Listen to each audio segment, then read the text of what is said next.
भारत और चीन सीमा क्षेत्र में शांति बहाल करने और किसी नए क्षेत्र में किसी तरह के टकराव की घटना को रोकने के लिए सहमत हुए हैं। शुक्रवार को भारत चीन कॉर्प्स कमांडर्स की 11वें दौर की बैठक के बाद दोनों देशों की सेनाओं के बीच ये तय किया गया है। भारत और चीन के बीच चुशुल मोल्दो सीमा पर दोनों देशों की सेनाओं के बीच करीब 13 घंटे की बातचीत में पूर्वी लद्दाख में वास्तविक नियंत्रण रेखा के पास सेनाओं के अपनी पुरानी यथास्थिति पर पीछे हटने पर विस्तृत चर्चा हुई।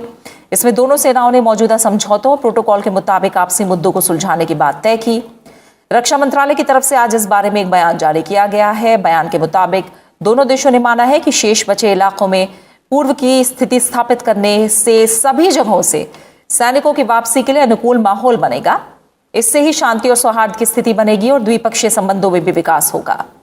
दोनों पक्ष इस बात पर भी सहमत हुए हैं कि दोनों देशों के नेताओं के बीच इस मामले में जो सहमति बनी है वो उससे दिशा निर्देश लेंगे। इस मामले में बातचीत जारी रखी जाएगी और शेष मुद्दों को उन्हीं दिशा निर्देशों के तहत जल्द समाधान के प्रयास किए जाएंगे।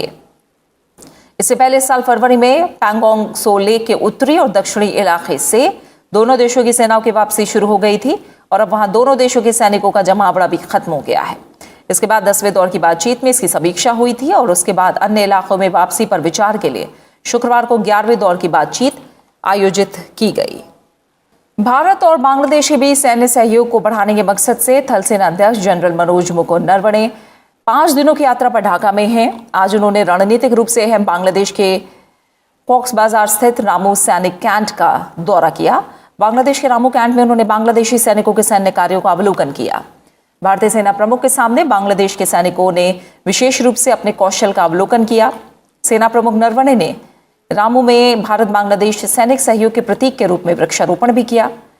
रामू में बांग्लादेश के 10वें इन्फेंट्री का मुख्यालय है। वहां उन्होंने बांग्लादेश सेना के अधिकारियों के साथ विस्तृत बातचीत की। शुक्रवार को थल सेना अध्यक्ष नरवणे ने बांग्लादेश सेना के लिए कोविड वैक्सीन का 1 लाख डोज गिफ्ट के तौर पर भी सौंपी है।